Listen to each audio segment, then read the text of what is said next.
Good evening guys. कैसे हैं आप लोग?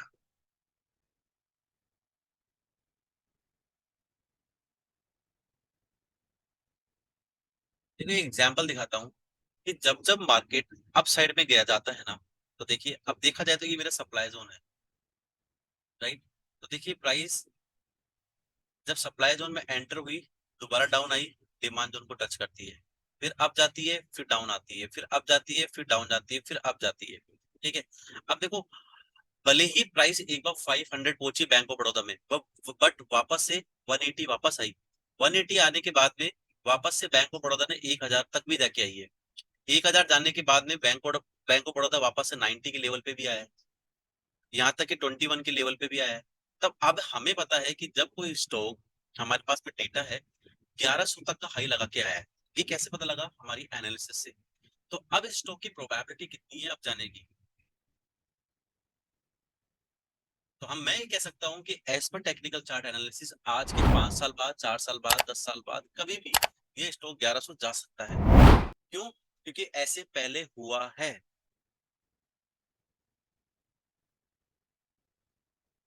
देखो, मौसम विभाग की सब लोगों को अपडेट आती है ना, मौसम विभाग की। अब उनके पास में कोई भी चीज कंफर्म कैसे होती है? वो पहले की जो हिस्ट्री देखते हैं कि इस टाइम पे पर्टिकुलर अगर मौसम में ऐसी ऐसी चीज होती है तो आंधी आने के चांसेस होते हैं, ऐसी चीज होती है तो बारिश आने के चांसेस होती है। तो वो एक प्रोबेबिलिटी का मैसेज हमें छोड़ते हैं। उन्हें क्या चाहिए होता है कि जितनी वो प्रोबेबिलिटी फाइंड आउट करें, उसमें से 10 में से अगर वो 7 बार भी सही होते हैं तो वो कहते हैं कि मौसम विभाग की जानकारी एकदम सही है। तो सेम स्टॉक मार्केट में हमें 100 में से 100 बार सही हो ही नहीं सकता। कोई भी ट्रेडर हो, कोई भी ट्रेडर हो, पॉसिबिलिटी ही नहीं है कि 100 में से 100 बार सही हो। हमें तो ज्यादा नहीं, 60-70% भी अगर हम सही होते हैं ना, तब भी हमारे लिए बेस्ट है। अब जैसे कि गाइज मैं मेरी बात करता हूँ, ग्रुप में मान लीजिए मैं कोई भी कॉल शेयर करता हूँ एजुकेशन पर्पज से, तो उसमें आप देखते हैं कि मोस्ट ऑफ द कॉल चलती है, या कोई चलती भी नहीं है तो कुछ दिन सस्टेन करती है, फिर वहां से जाती है। आप स्टार को ले लीजिए। स्टार की जो मेरी, आप देखोगे जनवरी की रिकमेंडेशंस है ऑलमोस्ट इस पॉइंट से,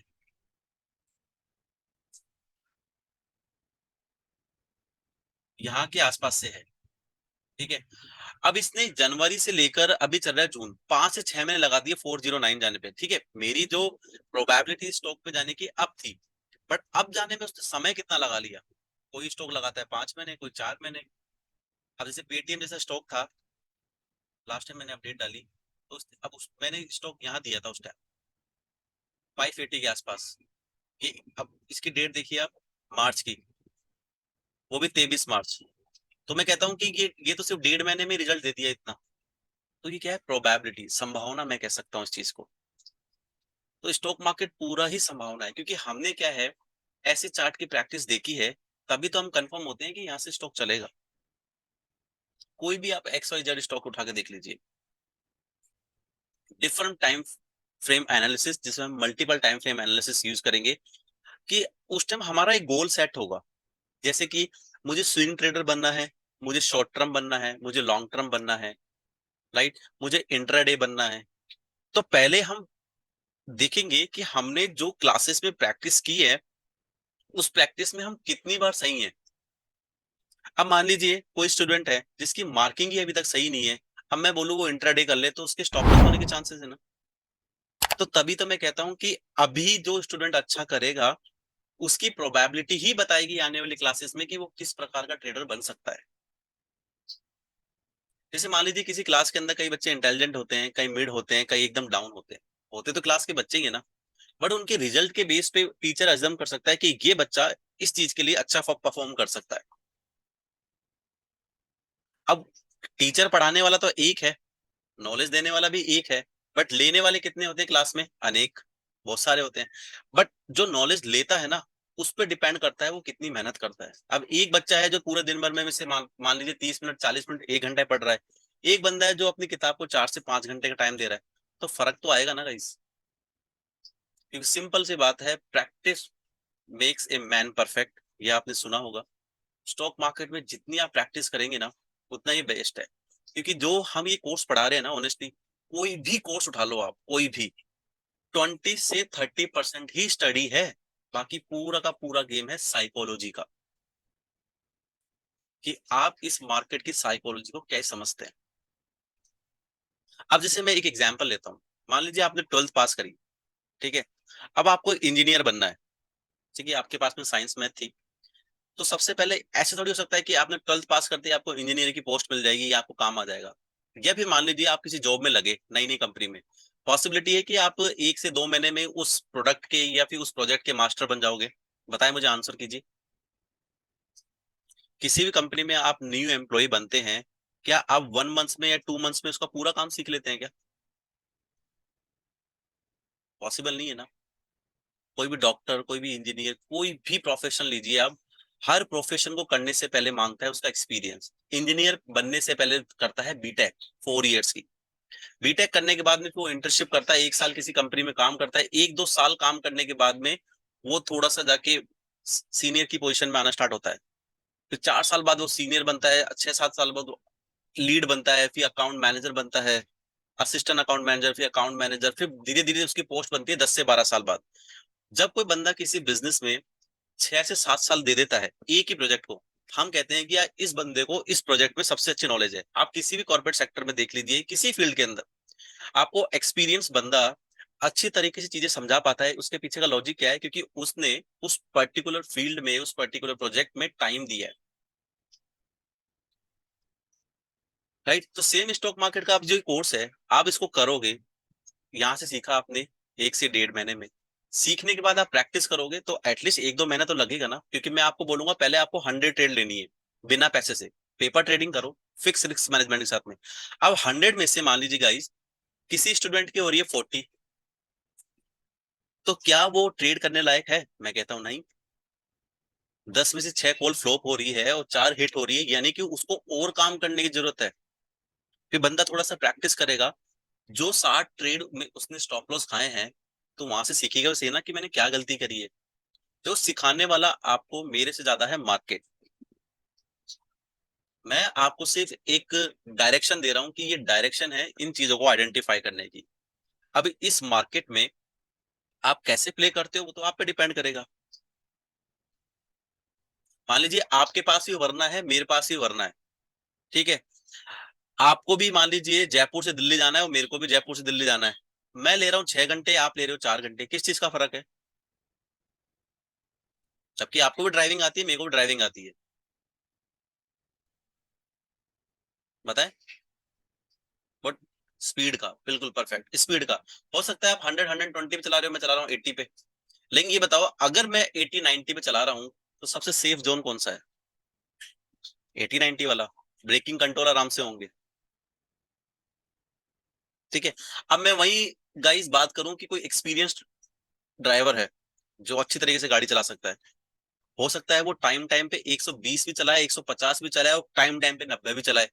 तो उसका, आप, मैं पहुंचा 6 घंटे में, आप पहुंचे 4 घंटे में, और जो टाइम के साथ साथ में अपनी गाड़ी की स्पीड डाउन कर रहा है, स्लो कर रहा है, वो पहुंच जाए 4.5-5 घंटे में, तो मैं बोलता हूँ वो सबसे ज्यादा परफेक्ट है।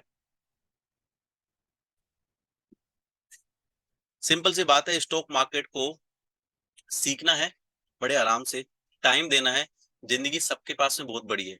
ध्यान रखना, पैसा गंवाने में 1 घंटा नहीं लगेगा और कमाने में 100 घंटे लग जाएंगे। ये सच्चाई है स्टॉक मार्केट की। सब जगह यही बोला जाता है कि हम आपको 2 घंटे में ट्रेडर बना देंगे, इतने घंटे में ट्रेडर बना देंगे, बट मैं मानता हूँ एक ट्रेडर बनता है इंसान एक कोर्स करने के बाद में, एटलीस्ट 3 to 4 मंथ्स उसके डेडिकेशन से। आपकी स्टार्टिंग के 3 to 4 मंथ्स की डेडिकेशन ही आपको ट्रेडर बनाएगी। Stock market is not easy, we make easy. मैं आपको जितनी भी थ्योरी पढ़ा रहा हूँ वो सब इजी वे में इसलिए पढ़ा रहा हूँ कि आपको चीजें समझ में आए, और उसको आप कैसे यूटिलाइज करते हैं वो आप पे डिपेंड करेगा। इसलिए मैं कहता हूँ ग्रुप में आप एक्टिव रहिए। मैं रात रात को आंसर दे रहा हूँ 11-11 बजे तक, स्टूडेंट्स को पता भी है, जिनको दिए हैं मैंने। ग्रुप में मैसेज के साथ में टाइम भी आता है। जब मैं आपके लिए अवेलेबल हूँ 10-11 बजे तक रात को, जब तक मैं जगता हूँ, even also I am also running my family as well. मैं चाहता हूँ कि जितना मैं हार्ड वर्क आप लोगों को कर रहा हूँ ना गाइस, आपने तो पेमेंट दिया है, आपको तो डबल करने की जरूरत है। ये पूरी साइकोलॉजी बता रहा हूँ मैं स्टॉक मार्केट का, एक सच।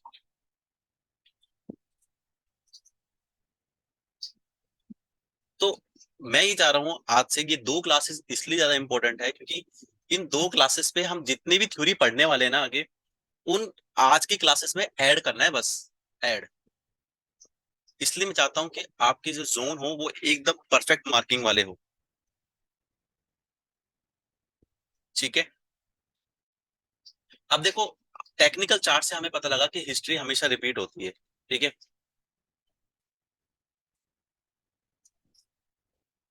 ये देखो निफ्टी का चार्ट है, कोरोना से पहले का चार्ट देखो आप, ज्यादा नहीं तो यहाँ तक का देख लो बस।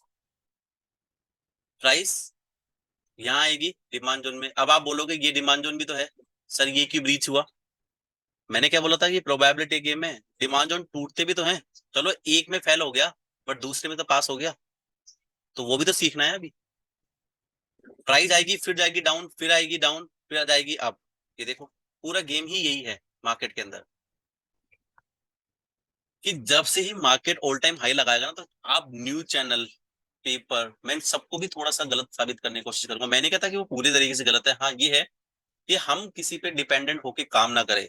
इंडिपेंडेंट का मतलब ये है कि मैं, मेरा सिस्टम, मेरा चार्ट, आपको और किसी से बात ही नहीं करनी है। अपने दोस्त किसी से डिस्कशन, हाँ, जो दोस्त आपके ग्रुप के हैं, आपकी स्टडी के हैं, आप उनके साथ में डिस्कस करो, बाकी किसी के साथ में डिस्कस करने की जरूरत ही नहीं है।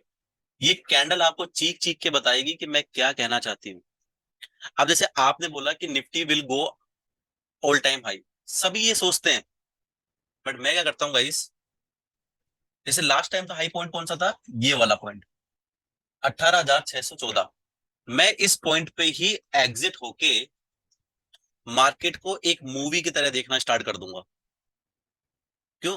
मैं तो इसलिए कह रहा हूं क्योंकि मैं को तो स्टॉक मार्केट थोड़ा बहुत भगवान की दया से आता है।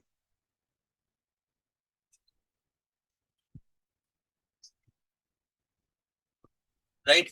अब यहां से बंदे कैसे ट्रैप होंगे, क्योंकि न्यूज की बात सुनेंगे ना कि मार्केट और ऑल टाइम आई जाएगा, बट देखो उस टाइम क्या होगा, वो बोलेंगे, वहीं से डाउन आ जाएगा। तो मेरा तो एक बार के लिए एग्जिट पॉइंट यहाँ पे हो गया। अब मैं किस चीज का वेट करूंगा? अगर मैं बायर्स हूं तो किस चीज को आइडेंटिफाई करूंगा चार्ट पे?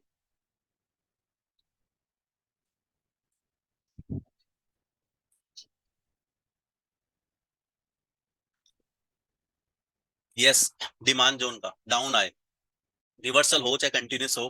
क्यों? क्योंकि मुझे अच्छे तरीके से पता है कि लोग रेड मार्केट को देख के फियर ले आते हैं और मार्केट से एग्जिट हो जाते हैं। मैं रेड मार्केट को देख के खुश होता हूँ। क्यों? मुझे पता है कि जो मैंने डिमांड जोन मार्क की है ना, प्राइस वहां पे आ रही है। सबसे बड़ा फर्क ये है। देखो, मैं यहाँ से एग्जिट नवंबर में, दिसंबर में कोई ट्रेडिंग है नहीं, क्योंकि अब मेरे पास में जोन कौन सा हो गया, इस पॉइंट से लेकर इस पॉइंट तक, मंथली की बात कर रहा हूँ। ठीक है। आपको एक्चुअल पॉइंट में मैं बताऊंगा कि प्राइस कहाँ आएगी। मैं आपको जब मार्च में जब मैं क्लास ले रहा था, तब मैं बता, उस क्लास में मैंने बताया था कि निफ्टी कहाँ से चलेगा। अगर मेरे पास में उस क्लास की रिकॉर्डिंग हुई ना, तो जैसे ही अपनी 7th क्लास कंप्लीट हो जाएगी, आप मुझे रिमाइंडर देना, मैं उस क्लास की रिकॉर्डिंग आपको सेंड करूंगा। हमने पहले ही प्रिडिक्शन कर लिया था कि निफ्टी यहां से चलेगा। ठीक है। दिसंबर में मुझे ट्रेड करने की जरूरत है क्या? नहीं, क्योंकि मैं एक बिजनेसमैन हूँ। देखो, जनवरी में, अब देखो मेरी प्रॉक्सिमल लाइन पे आई है प्राइस, उसके बाद भी डाउन आई है, क्योंकि मैंने अभी आपको क्या बोला, आपका एक चैप्टर पढ़ना बाकी है अभी। तो अकॉर्डिंग टू माय एनालिसिस, जब आप भी पढ़ोगे, तो निफ्टी का एक्चुअल पॉइंट था इस एरिया में, 17,098 पे। तो मैंने ना दिसंबर में ट्रेडिंग करी, ना जनवरी में, ना फेब में। आप चाहे हिस्ट्री उठा के देख लो, स्टॉक की जो रिसर्च की जो एजुकेशन जो हम शेयर करते हैं ग्रुप में, उसमें कौन सी नाम मात्र की गई है, बिल्कुल नाम मात्र की, क्योंकि हमें तो एग्जैक्ट एरिया पता था ना। और जैसे ही प्राइस आई मार्च में, आप लोग यहाँ फंस जाओगे, कोई यहाँ फंस जाएंगे, कोई यहाँ फंस जाएंगे, मैं यहाँ से दोबारा से बाय करूंगा बिजनेस के अंदर। अब मान लीजिए, आपने देखा होगा लास्ट 2-3 महीने से इतने सारे स्टॉक्स रिसर्च शेयर किए हैं, वो सबके सब हिट जा रहे हैं ऑलमोस्ट। मैंने खुद ने मेरा ट्रैक रिकॉर्ड चेक किया था, मैंने अगर 50 कॉल दी है ना, तो 40 to 45 प्लस ही गई है। ठीक है। ये मेरा कॉन्फिडेंस है। ठीक है। अब प्राइस जैसे मेरे एरिया में आती है, अब मैं यहां से जा रहा हूं, तो बताइए गाइस, लास्ट, आपने देखा होगा 12-15 दिनों में, क्या मैं कोई रिसर्च शेयर कर रहा हूँ ग्रुप में? मुश्किल से एक दो शेयर करी होगी। वो भी मैं आपको बताऊंगा कौन से रिसर्च में शेयर कर रहा हूँ। जो स्टॉक मेरे को, जिनकी प्राइस तो थी ऑल टाइम हाई पे मान लीजिए 500, और वो पड़े हैं अभी 90 पे, 100 पे। जो स्टॉक डाउन है वही तो अब जाएगा, अप वाला डाउन आएगा। अब ये बताइए, इस पॉइंट पे मेरा सप्लाई जोन है, ठीक है। आज हम सीखेंगे बिना बेस कैंडल वाला demand zone supply zone mark करना। तो मेरे लिए तो अब स्टॉक से एग्जिट होके मैं तो फ्री हो गया ना। अब मेरा काम क्या है एज ए बिजनेसमैन, मार्केट को सिर्फ वॉच करना।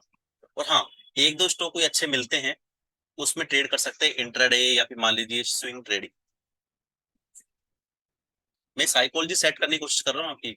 मैं इस 3 महीने को एंजॉय करके अपनी कैपिटल नहीं लगाऊंगा मार्केट के अंदर, मैं अपनी कैपिटल को क्यों स्टक करूं। मेरे पास तो भाई साहब जो पैसा है ना, मेरी मेहनत का है। वो सब एक्सप्लेन होगी, स्विंग ट्रेडिंग क्या होती है, सब एक्सप्लेन होगा आपको आने वाली क्लासेस में। मैंने आपको क्या बोला अभी जस्ट थोड़ी देर पहले, कि आपकी प्रैक्टिस ही बताएगी कि आप किस तरह के ट्रेडर बनोगे। फिर मैं एक्सप्लेन करूंगा ना ग्रुप में सबकी परफॉर्मेंस देख के। पहले तो मैं कुछ बता नहीं सकता। अभी मैं बोल दूं Saurabh is doing very good, वो एक इंट्राडे ट्रेडर बन सकते हैं, मुझे क्या पता आगे आने वाले दिनों में सौरभ की मार्किंग कम हो जाए। बट चाहता नहीं हूँ, बेस्ट ही होनी चाहिए। तो वो तो परफॉर्मेंस से ही पता लगेगा आप लोगों को। फिर मैं आपको बताऊंगा, देखिए गाइस, जिसकी मार्किंग जैसे हो रही है आप ऐसे ऐसे ट्रेड कर सकते हैं। मैं तो आपको ऑप्शन दूंगा 4 तरीके के। अब 4 तरीके के ऑप्शन में मैं आपको ये भी बताऊंगा कि आपको पहला ऑप्शन कौन सा सिलेक्ट करना है, दूसरा कौन सा, तीसरा कौन सा, चौथा कौन सा। वो टोटली आप पे डिपेंड करेगा। एक प्रॉपर्टी डीलर अगर मान लीजिए आपको प्लॉट सेल कर देता है, तो वो फ्री हो गया ना प्लॉट सेल करके। आपकी पसंदीदा लोकेशन पे सब कुछ आपके फेवर में, आप खुश हो। अब उस पे आप 3 मंजिल का मकान बनाओ, 4 मंजिल का बनाओ, 1 मंजिल का बनाओ या बनाओ मत, वो टोटली आप पे डिपेंड करेगा। सेम इस कोर्स के अंदर मैं आपको 4 तरह की ट्रेडिंग बताऊंगा। वो डिपेंड करेगा कि आप कैसी ट्रेडिंग को चूज करते हैं। अब ये बताइए guys, capital saving is also part of the stock market, है या नहीं है। अगर मेरे अकाउंट में कैपिटल पड़ा है, मैं 3 महीने क्यों इंजॉय करूं जब मुझे पता है कि मेरा एरिया यहाँ पे है। Why should I invest. मैं यहाँ इन्वेस्ट करूंगा ना प्रॉपर स्टॉप लॉस के साथ में। हो भी गया तो कोई दिक्कत नहीं है। जिन्होंने यहाँ बाय कर रखा है ना, उनका तो स्टॉप लॉस इतना बड़ा हो गया। मेरा तो फिर भी इतनी से लेकर इतनी रेंज तक का ही है। अब मैं तो मार्केट से, मेरा तो क्या है, एग्जिट होने का। मैं धीरे धीरे मार्केट से अपने स्टॉक्स को एग्जिट करना स्टार्ट कर दूंगा।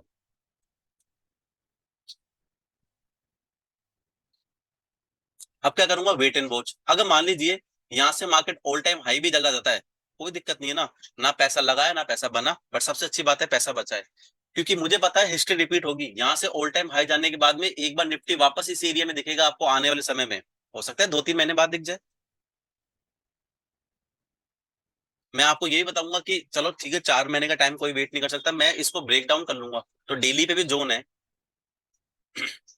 जैसे मान लीजिए निफ्टी रिसेंटली इस वाले जोन में आया था, तो यहाँ से भी स्टॉक बाय कर सकता हूँ। तो ये भी तो चीज सीखेंगे ना हम। तो अभी क्या है, निफ्टी में मेरा एग्जिट होने का टाइम हो गया। या तो मैं यहाँ एग्जिट होऊंगा या ऑल टाइम हाई का वेट करूँ। सेम आप बैंक निफ्टी में देख लो।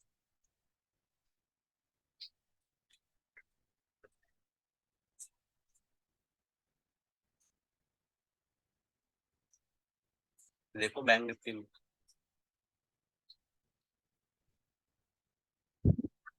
वो सब स्टॉक उठा के देख लीजिए आप।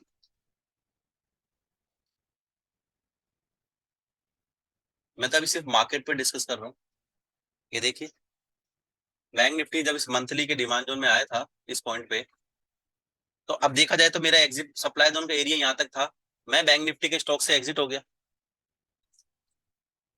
यस, पहले ही हमें पता होता है टेक्निकल से कि मार्केट का जो हाईएस्ट पॉइंट लास्ट टाइम था वो क्या था। मेरे को इस पॉइंट पे एग्जिट होना है, मुझे ट्रेड ही नहीं करनी।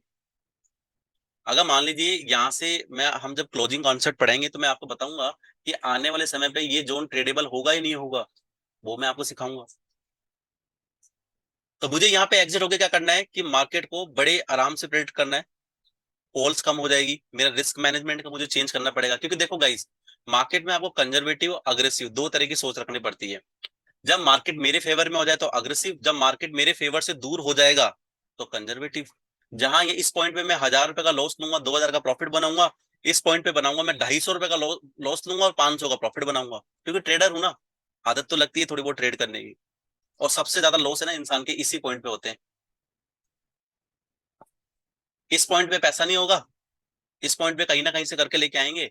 मान लीजिए एक महीने मार्केट चला, सैलरी क्रेडिट हुई, हमने पैसे डालना स्टार्ट किया, मार्केट तो सप्लाई हमने बैठा है, वापस स्टॉप लॉस हो गए, मार्केट से हम एग्जिट हो गए। ये सच है, आप लोग भी कहीं ना कहीं जानते हैं चीजें।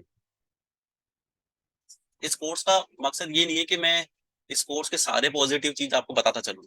जितने नेगेटिव फैक्टर मैंने देखे हैं, मैं आपको ऑनेस्टली बता रहा हूँ, सब चीज एक्सप्लेन करूंगा। Because I am not here to sell you my course. मैं सिर्फ आपको स्टॉक मार्केट के एजुकेशन से अवगत कराना चाहता हूँ शुद्ध हिंदी लैंग्वेज में। मैं आपको बताना चाहता हूँ कि what is the stock market, approach कैसे रखनी चाहिए मार्केट के अंदर। मार्केट एक ऐसी चीज है जिसमें कछुआ और खरगोश, जिस आपने कहानी सुनी होगी, राइट, खरगोश बीच में रेस्ट करता है, कछुआ लास्ट में जीत जाता है। बट हमें खरगोश भी नहीं बनना है ना, प्रॉपर तरीके से कछुआ बनना है, हमें बीच का बनना है। कभी खरगोश कभी कछुआ, कभी खरगोश कभी कछुआ। सेम गाड़ी की स्पीड की जैसे लग रहा है कि हाँ रोड पूरा खाली है, एक्सप्रेस हाईवे है, गाड़ी खींच सकते हैं, खींचो। लगता है कि सिंगल रोड है, तो गाड़ी आराम चलाते हैं ना। जिन जिनको गाड़ी जो भी चलाता है वो ये सोचता है कि एक्सप्रेस हाईवे है, मैं आराम से 100 120 पे चला लूंगा। जहां पे सिंगल रोड आती है तो हम गाड़ी की स्पीड कम कर लेते हैं, क्यों? पता है यार कोई गाड़ी सामने से ना आ जाए, कोई जानवर ना आ जाए। तो जब वहां पे आप प्रैक्टिकल चीजें सोचते हो तो स्टॉक मार्केट में क्यों नहीं? ये भी तो प्रैक्टिकल चीज है। सबसे पहले तो मन से ही निकालना पड़ेगा कि हमें जल्दी पैसा कमाना है। सब ये सोचो हमें आराम से पैसा कमाना है। लोग क्या करते हैं गाइस, जैसे जैसे मार्केट ग्रीन करेगा ना, एंटर होना स्टार्ट हो जाएंगे। ये होता है भागता हुआ घोड़ा। अब भागते हुए घोड़े में अगर आप बैठने की कोशिश करोगे तो मैक्सिमम टाइम आपकी गिरने के चांसेस हैं। और जैसे ही घोड़ा खड़ा होगा ना, आप आराम से बैठ सकते हो उस पर और एंजॉय कर सकते हो उसकी राइड। तो ये भी मार्केट की राइड है। भागते हुए मार्केट में अगर रन करने की कोशिश करोगे तो गिरने के चांसेस बहुत ज्यादा है। जब मार्केट एकदम बिल्कुल डाउन आ जाए, आपको लगे कि अब तो यहाँ से चलेगा चलेगा, फिर उस पर आराम से एंटर करो ना मार्केट में।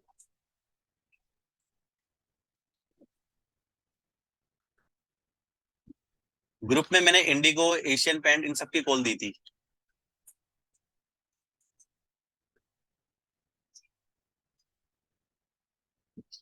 आप चाहे डेट भी देख लेना इस पॉइंट पे। ठीक है, अब बताइए, जैसे ही जब इंडिगो इस एरिया में आया मेरे, तो यहाँ से यहाँ तक एंजॉय किया। लास्ट पॉइंट कहाँ था? यहाँ तक। तो मैं तो इंडिगो में यही बेच के फ्री हो गया। अब चल जाए ऑल टाइम हाई, हमें क्या दिक्कत है? मुझे पता है आने वाले समय पे मेरे को वापस इंडिगो 1900 रुपये मिलेगा, 100%। क्योंकि मेरे पास में स्टॉक्स की कमी नहीं है ना। मैं अगर मार्केट वॉच में जाऊंगा तो मेरे पास निफ्टी 500, देखिए आप यार, इस पे क्लिक करता हूँ ना तो मेरे पास 500 स्टॉक्स की लिस्ट है। बहुत होते हैं 500 स्टॉक्स। बट मैं बिग ट्रेड लिस्ट में इसलिए डील करना पसंद करता हूँ कि इसमें हाई वॉलेटिलिटी है। लोग इन कंपनियों को पसंद करते हैं ट्रेड करने के लिए, क्योंकि मार्केट में वॉलेटिलिटी होगी जिस स्टॉक्स में, वहीं तो बाइंग एंड सेलिंग के ऑर्डर होंगे।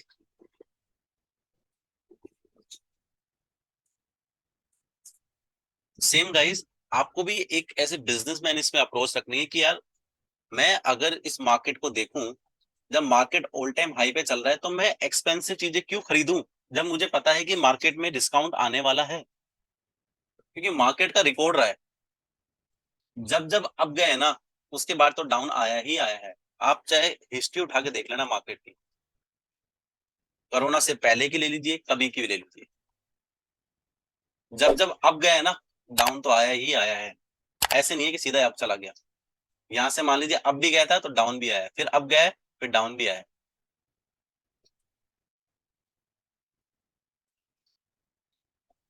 ठीक है इस, तो आई होप कि आप लोग सब लोग स्टडी करोगे, और कन्वर्सेशन में मुझे बड़ा मजा आया आप लोगों के प्रॉपर आंसर से। और ये साइकोलॉजी मैं चाहता हूँ कि आप लोगों की डेवलप हो। एक ट्रेडर बनने से पहले साइकोलॉजी का डेवलपमेंट होना बहुत जरूरी है। तो बताएं ग्रुप में कौन कौन प्रैक्टिस करेगा आज से फिर?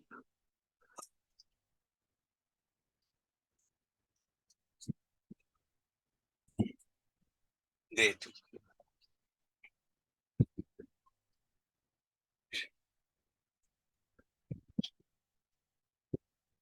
Yes, practice makes perfect.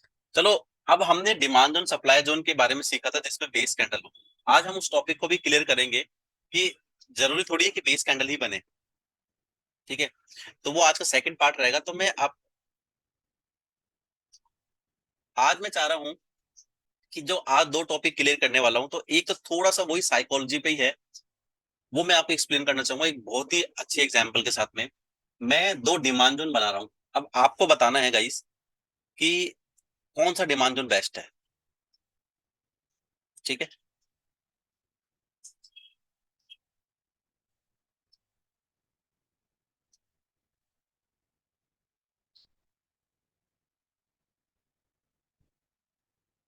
क्योंकि आगे इन क्लासेस के बाद में जितनी भी बातें होगी ना, सारी की सारी साइकोलॉजी पे होगी।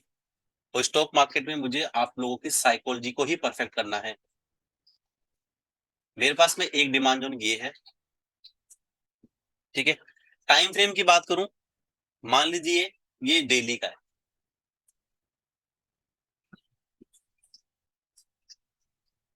और दूसरा डिमांड जोन है मेरे पास में ये।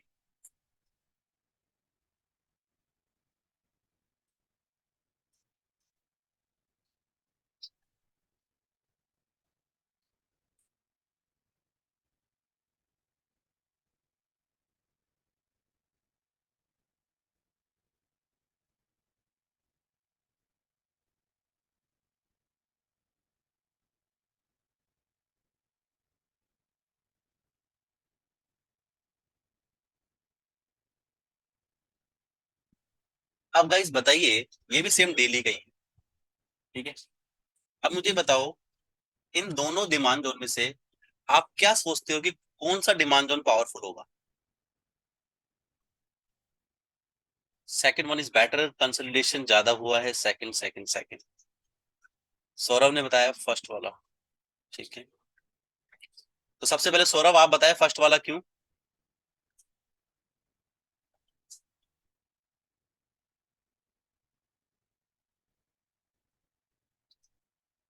अच्छा, नंबर ऑफ बेस कैंडल। और बाकी लोग बता सकते हैं कि सेकंड वाला क्यों?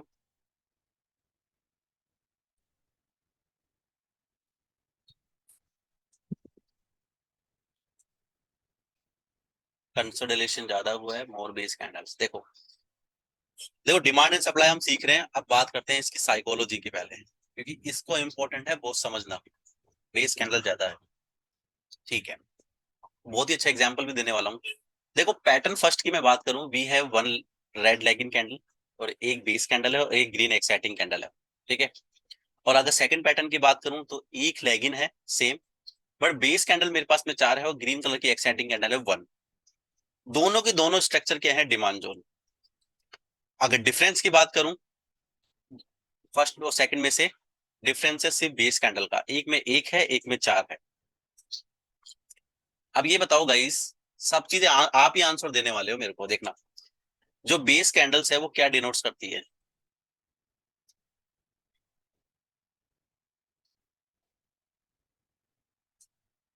क्लास के अंदर जैसे क्वेश्चन आंसर सेशंस होते रहते हैं ना बीच बीच में, तो चीजें आप लोग भी एक्टिव रहोगे, मैं भी एक्टिव होके पढ़ाऊंगा, तो जल्दी समझ में आती है।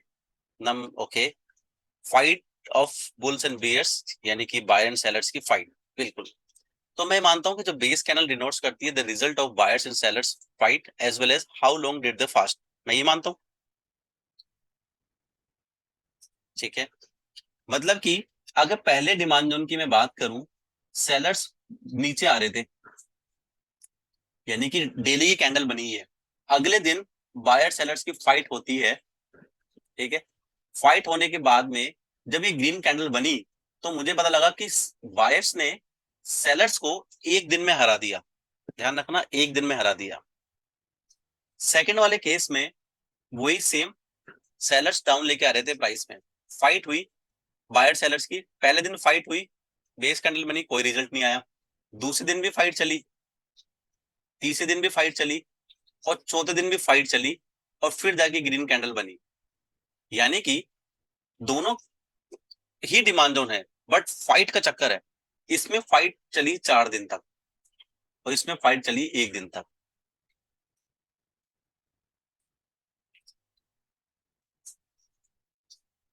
ठीक है। अब गाइस सिंपल सी बात है, डिमांड जोन फर्स्ट ज्यादा पावरफुल हुआ क्योंकि बायर्स ने सेलर्स को बीट करने में सिर्फ एक दिन ही लगाया, और यहाँ पे बायर्स ने सेलर्स को बीट करने के लिए कितने दिन लगाए? 4 दिन। क्योंकि फर्स्ट वाले में अगर जब प्राइस नीचे आ रही थी तो मार्केट सेलर्स चाहते थे कि मार्केट तो डाउन आए, बट बायर्स और सेलर्स, बायर्स ने आके सेलर्स को रोका, तब बेस कैंडल बनाई, एक दिन में ही उनको रोका और नेक्स्ट डे ही ग्रीन कैंडल बनी। और यहाँ पे वो बायर्स जो थे सेलर्स को रोकने के लिए 4 दिन तक फाइट किए हैं उन्होंने। मतलब कि मैं कह सकता हूँ कि सेलर्स भी उतने ही पावरफुल होंगे। जब 4 दिन तक फाइट चली, 4 दिन तक फाइट चली तो सेलर्स ने भी तो उतना ही प्रेशर डाला होगा प्राइस को नीचे ले जाने के लिए, पर अल्टीमेटली मैं कह सकता हूँ कि बायर जीते। तो अगर स्ट्रेंथ की बात होगी ना गाइस, तो स्ट्रेंथ की जो बात होगी तो ये वाला डिमांड जोन ज्यादा पावरफुल होगा। तो सिंपल सी बात है, जितनी कम बेस कैंडल उतनी कम फाइट, मतलब कि बायर्स को सेलर्स को बीट करने के लिए जितना कम समय लगेगा वो जोन उतना ही पावरफुल होगा। क्योंकि फर्स्ट डिमांड जोन के बाद में जो रिजल्ट आया वो सिर्फ एक दिन की फाइट के बाद में आया, और सेकंड वाली डिमांड जोन में जो रिजल्ट आया वो 4 दिन की फाइट के बाद में आया। चलो मैं एग्जांपल देता हूं आपको। मान लीजिए गाइस, आज इंडिया वर्सेस बरमूडा का मैच है, ठीक है, and then what do you expect कि कौन मैच जीतेगा?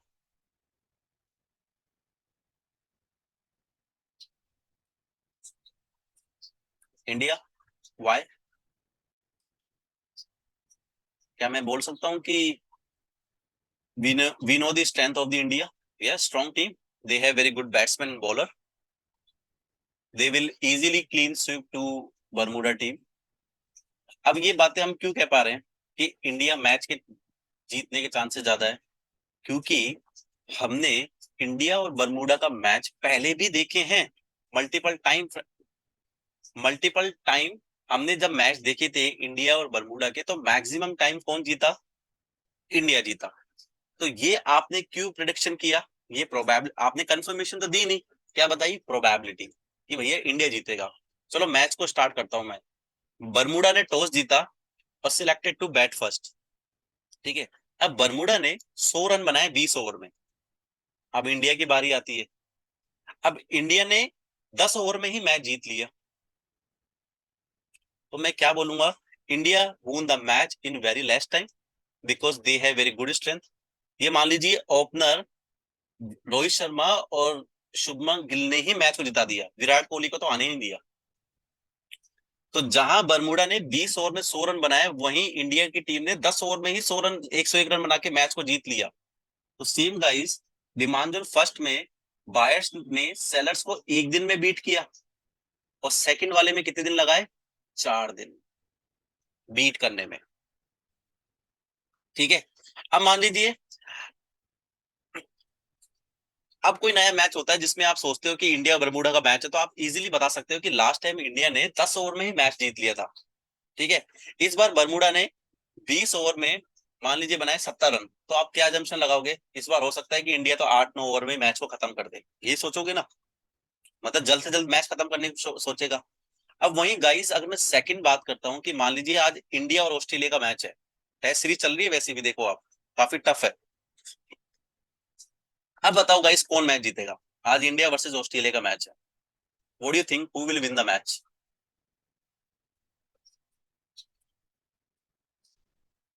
नहीं, आज के मैच, ये टेस्ट मैच को लेके मत जाइए। मैं एक एग्जांपल के तौर पर, मान लीजिए वनडे मैच है, T20 मैच है, 20 मैच मान लीजिए T20, कैन आई से वी कैन नॉट एक्सपेक्ट? हमें नहीं पता कौन जीतेगा, क्योंकि हमें पता है कि both team have very good strength, दोनों टीम के पास में ही अच्छे बॉलर और अच्छे बैट्समैन है। मान लीजिए ऑस्ट्रेलिया ने पहले टॉस जीता और बैटिंग करना स्टार्ट करी और 20 ओवर में बना दिया 200 रन। अब इंडिया की बारी आती है, इंडिया ने मैच खेलना स्टार्ट किया, 19 ओवर कंप्लीट हो गए, ठीक है। लास्ट में 6 बॉलों में चाहिए 10 रन। अब जैसे तैसे हमारे जडेजा जी मैच को जिता देते हैं। अब आईपीएल देखा था आपने, चेन्नई सुपर किंग्स और उसका गुजरात का? जडेजा के लास्ट 2 बॉल की वजह से ही मैच जीता गया था वो। यानी कि दोनों के बीच में कंपटीशन कैसा था? कोई बता सकता था कि 19.4 ओवर तक कौन जीतेगा मैच? कोई नहीं बता सकता था, क्योंकि दोनों टीम के पास में अच्छे बैट्समैन और अच्छे बॉलर है। बट कहीं ना कहीं जडेजा ने उस मैच को जिताया, ठीक है। अब मुझे ये बताइए गाइस, जब चेन्नई खेलने उतरी थी तो कंटिन्यूसली कंपटीशन दे रही थी गुजरात को, गुजरात भी अपनी बॉलिंग से कंपटीशन दे रही थी चेन्नई को, ठीक है। अब मान लीजिए अगला मैच होता है चेन्नई और गुजरात का, तो आप क्या एक्सपेक्ट करोगे, कौन जीतेगा? कोई बता सकता है? नहीं, वैसे चेन्नई बता सकते हो आप, क्योंकि लास्ट मैच जीता है। वैसे कोई प्रिडिक्शन नहीं कर सकता, क्योंकि हमने क्या देखा है, कंपटीशन की दोनों टीम के पास ही अच्छे बैट्समैन और अच्छे बॉलर हैं, तो हमारे पास में प्रोबेबिलिटी की जो चीज है वो भी कम हो गई। प्रोबेबिलिटी कहाँ लगा सकते हैं हम? जहां हमें पता है कि एक टीम कमजोर है और एक टीम मजबूत है, जैसे कि इंडिया वर्सेस बर्मुडा में, जहां दोनों टीम ही टक्कर की हो, कंपटीशन की हो, तो वहां प्रोबेबिलिटी के चांसेस भी कम हो गए। अब मान लीजिए नेक्स्ट मैच हुआ India versus India, sorry Australia versus India का, and you want to bat with your friends, आप अपने दोस्तों के साथ में बैठे हो, बैट लगाना चाहते हो, ठीक है। अब आप कोई भी नहीं बता सकते कि कौन मैच जीतेगा। अगर आप अपने फ्रेंड सर्कल में बैठे हो, कोई बोलेगा कि यार ऑस्ट्रेलिया पावरफुल है, कोई बोलेगा इंडिया पावरफुल है, हमने लास्ट मैच देखा था बड़ी मुश्किल से इंडिया जीत, हारती हारती जीत गई, हम बोलते हैं ना कई बार। तो हम कोई श्योर नहीं है कौन जीतेगा कंपटीशन में, क्यों? क्योंकि इंडिया को मैच जीतने के लिए पूरे के पूरे 20 ओवर खेलने पड़े, मतलब जो फाइट चली है वो सबसे लास्ट तक चली है। तो सेम गाई जो सेकंड डिमांड जोन है, सेलर्स को बीट करने के लिए बायर्स को 4 दिन तक टफ कंपटीशन देना पड़ा, और फिर जाके वो मैच जीते हैं। तो अगली बार अगर प्राइस यहां से डाउन आएगी, तो हम नहीं कह सकते कि बायर्स जीतेंगे या सेलर्स। क्लियर हुआ कि बेस कैंडल क्या डिनोट्स करती है? आज सर एक क्वेश्चन है, ऐसा कहते हैं कि जितना ज्यादा कंसोलिडेशन होता है एक लेवल पे तो उतना स्ट्रांग होता है, तो यहाँ से ये एप्लीकेबल नहीं है। देखो कंसोलिडेशन का मतलब क्या होता है कि जब कोई प्राइस डिमांड जोन में आने के बाद में, आपके जो क्वेश्चन का आंसर मैं दे सकता हूँ आने वाली क्लास में ही बनता है, बट चलो ठीक है, मैं थोड़ा सा आपको हिंट दे देता हूँ। मान लीजिए आपके पास में कोई डिमांड जोन है, यहाँ प्राइस आई। अब डिमांड जोन में आने के बाद में ये थोड़ी कंफर्म है कि यहाँ पे आने के बाद ही चलेगी, हो सकता है कि यहाँ पे कंसोलिडेशन करना लग जाए डिमांड जोन में आने के बाद में, और कंसोलिडेशन करने लग जाए तब हमें पता है कि प्राइस जो कंसोलिडेशन कर रही है कौन से एरिया में कर रही है? यस, बाइंग के एरिया में, यानी डिमांड के एरिया में। तो प्राइस कहां पे शूट होगी? अब क्योंकि कई ट्रेडर ऐसे होते हैं, मान लीजिए मेरे पास में उस टाइम पैसा ही नहीं था जब ये प्राइस डिमांड जोन में आई। मान लीजिए किसी ट्रेड से मैं फ्री हुआ, ठीक है, ट्रेड से फ्री हुआ, मुझे पता लगा कि ये स्टॉक यहाँ डिमांड जोन में है और कंसोलिडेशन कर रहा है लास्ट 4 से 5 दिन तक, मतलब कि अब मुझे पता है कि ये मेरा जोन है, बहुत अच्छा है। आज नहीं तो 5 दिन पहले मैं इस स्टॉक में एंट्री लेता। अब मुझे पता है इस स्टॉक में कंसोलिडेशन चल रहा है, तो हो सकता है कि मैं इस स्टॉक को 6 दिन बाद खरीदूं, क्योंकि मेरे डिमांड के एरिया में है। मैंने क्या बोला, हमें एरिया ऑफ द बाइंग पता लगाना है। अब मुझे पता लगा कि ये मेरा एरिया ऑफ द बाइंग है, ठीक है, तो मैं इस एरिया में, मुझे पता लगा कि कंसोलिडेशन चल रहा है, तो प्राइस यहाँ से शूट होगी। तो इसलिए वो कंसोलिडेशन का एरिया है ना, वो आपको देखना पड़ेगा गाइस, वो किस एरिया में हो रहा है। अब मान लीजिए वही कंसोलिडेशन का एरिया सप्लाई जोन में हो रहा है, तो प्राइस क्या आएगी? डाउन। वही कंसोलिडेशन डिमांड के एरिया में हो रहा है, तो प्राइस होगी शूट। तभी तो हमारे स्टॉक 10-10% चलते हैं।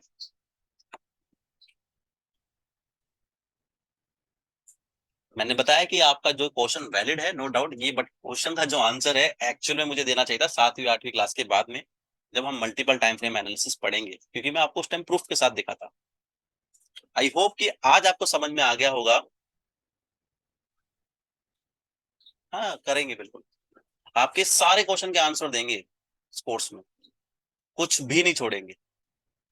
तो आज आपको पता लग गया होगा, जितनी कम बेस कैंडल होगी जिस एरिया में, वहां पे उतने ही बाइंग के चांसेस क्या होंगे? ज्यादा। क्लियर है यहां तक? देखो जोन में कितना टाइम आइडेंटिफाई करेगी कि कोई आइडेंटिफाई नहीं कर सकता। हो सकता है कि जोन में आने के बाद ही शूट हो जाए, हो सकता है जोन में आने के बाद 3 से 4 दिन लगाए।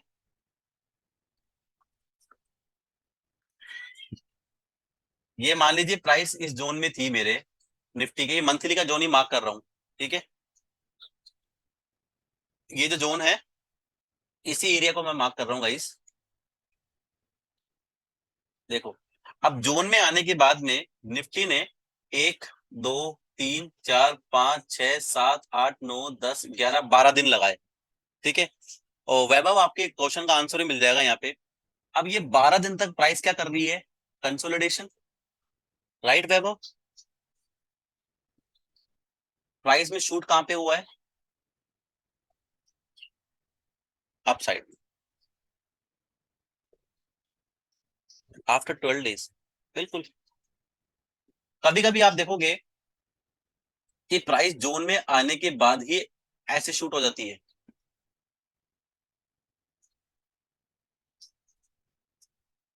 तो हमें तो वैसे देखा जाए तो निफ्टी में डायरेक्टली आप ट्रेड कर नहीं सकते, ऑप्शन आप डायरेक्टली प्लान नहीं कर सकते, तो हमारी एंट्री तो इसी पॉइंट पे बन जाएगी 12 दिन पहले। हो सकता है कि प्राइस 12 दिन में लगा के अगले दिन निकल जाए, क्योंकि इस चीज को हम भी पता नहीं लगा सकते।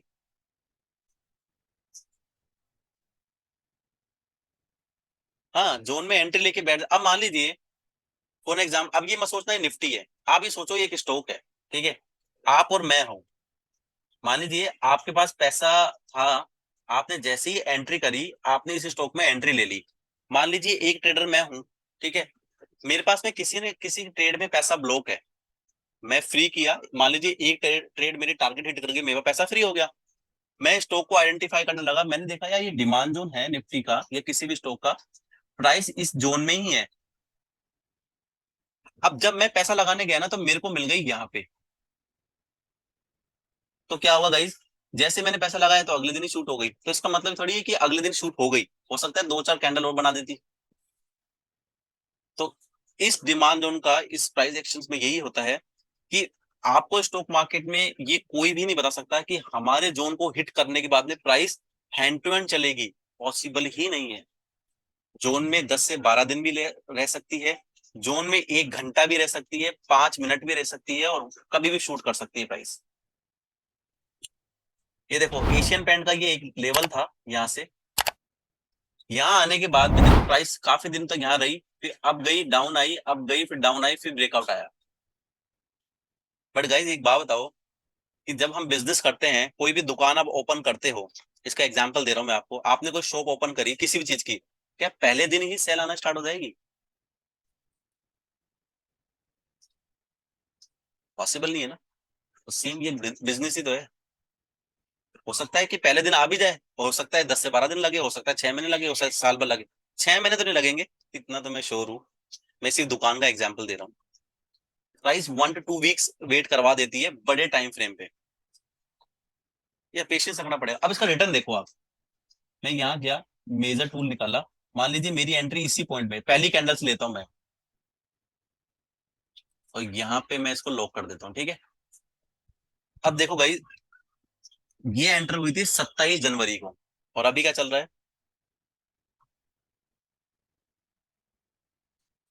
जून। मैं आपको एक चीज और बताऊंगा, कि जब हम मार्केट के साथ में स्टडी करेंगे ना, अभी तो बहुत सारी एडवांस चीजें आपको पता लगना बाकी है।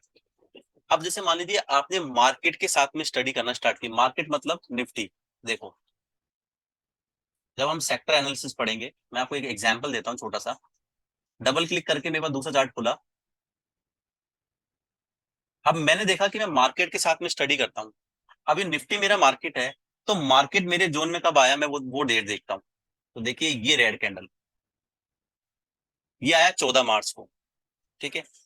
जैसे कि गाइस मैं most of the time market के साथ ही ट्रेड करता हूँ, ठीक है, इसलिए थोड़ी प्रोबेबिलिटी अच्छी निकल के आती है, वो मैं आपको भी सिखाऊंगा जब हम इंडाइसिस एनालिसिस सीखेंगे, मार्केट एनालिसिस सीखेंगे। तो मार्केट आया 14 तारीख को, तो ये प्राइस एंटर कर गई कब? ये निफ्टी खुल गया क्या, एशियन पेंट खोलता हूँ मैं। अब देखो दोनों में अलग अलग चार्ट खुल रहा है, तो मैं इसको क्या कर सकता हूँ, चार्ट लिंकिंग में कर दूंगा नन, ताकि यहाँ निफ्टी खुला रह जाएगा और यहाँ एशियन पेंट। अब मेरे अकॉर्डिंग जब मार्केट एंटर किया 14 मार्च को, और यहाँ पे मेरे एंटर कर दिया जनवरी को, तो मैं वहां पे साइकोलॉजी का लगाऊंगा कि प्राइस तो यहाँ पे आ गई 27 जनवरी को, और 27 जनवरी को मेरा मार्केट कहाँ था? यहाँ पे, मतलब कि डाउन साइड की तरफ था। जब मार्केट डाउन था तो मैं स्टॉक में पैसा लगाऊंगा नहीं, ये भी चीज मैं सिखाने वाला हूँ आपको। तो प्राइस आई 14 मार्च के आसपास, 13 मार्च को, ठीक है। अब निफ्टी का, सॉरी, ये जो एशियन पेंट का जो एरिया है, अगर मैं इसको मार्क करता हूँ, ठीक है। अब देखो जनवरी से लेकर मार्च तक, ये देखो, ये रहा 14 मार्च, ठीक है। ये प्राइस मेरे इसी एरिया में रही, और जब ये प्राइस इस एरिया में आई ना, तो एक डिमांड जोन और बना दी थी यहाँ पे। तो मैं क्या करूंगा गाइस, यही तो स्मार्ट एक्सपीरियंस का फायदा होता है कि जब मैं मार्केट के साथ में चल रहा हूँ, मुझे पता है कि मार्केट को एनालिसिस करने के बाद मैंने देखा कि कौन कौन से स्टॉक में कंसोलिडेशन चल रहा है डिमांड जोन में। मैंने देखा एशियन पेंट का है कि प्राइस तो आ गई थी 27 तारीख को, और मार्केट आया 13 मार्च को। 27 तारीख को जब मार्केट टूट रहा था तब भी ये डिमांड जोन सस्टेन कर रहा था, देखो मार्केट टूट रहा था रेगुलरली, बट एशियन पेंट नहीं टूट रहा था। तो मैंने क्या साइकोलॉजी लगाया कि इस स्टॉक में सेलिंग नहीं है। ये चीजें भी सोचनी पड़ेगी ना आपको। क्लास में हर एक पॉइंट में आपको एक्सप्लेन करता चलूंगा कि मैंने ये दिमाग लगाया है कि जब ये प्राइस 27 जनवरी को यहाँ आई, तो यहाँ से अगर मैं निफ्टी को देखूंगा इस, तो मार्केट तो कंटिन्यूसली डाउन आ रहा था, देखो 18,118 से लेकर प्राइस आ गई 16,900 के आसपास, कितना ऑलमोस्ट 1100 पॉइंट। बट हमारे तो एशियन पेंट को तो कुछ हिला ही नहीं। तो मैं जब प्राइस में एंट्री लूंगा मार्केट के साथ में इस पॉइंट पे 2743 पे, तो मैंने क्या बचा लिए मेरे 2 महीने। तो एक्चुअल में मेरी एंट्री आप देखोगे तो इसी पॉइंट से थी। पहले भी 19% का रिटर्न था, अब मुझे रिटर्न मिला 18% का। अब मान लीजिए 13 मार्च के अकॉर्डिंग में देखो, आप देखोगे 18% का रिटर्न मिल रहा है। वहीं मैं अगर 12 मार्च के अकॉर्डिंग लगाऊं इस पॉइंट से, तो मेरा रिटर्न कितना बन रहा है? 19%। एक को हटा देता हूं मैं 18 वाले को, ताकि आपको दिख जाए। ये देखो, यहां से गया, यहां से लिया 19.37, मतलब 1% मुझे कम मिला। तो गाइस कोई दिक्कत नहीं, मुझे 1% ही तो कम मिला, बट 2 से 2.5 महीने तक मेरा कैपिटल तो ब्लॉक नहीं हुआ ना। तो बताओ ये साइकोलॉजी है या नहीं है मार्केट की, और पेशेंस है या नहीं है। सबसे बेस्ट एनालिसिस होती है जब आप मार्केट के साथ में एनालिसिस करते हो। मैं तो मोस्ट ऑफ द केसेस में मार्केट के साथ जाता हूँ। मैं मानता हूँ मार्केट मेरे लिए सुप्रीम है, जैसा मार्केट मुझे बोलेगा मैं उसके साथ साथ चलूंगा। तो आगे आने वाली क्लासेस में ये भी तो सीखने वाले हो। यस सर, पेशेंस बहुत जरूरी है।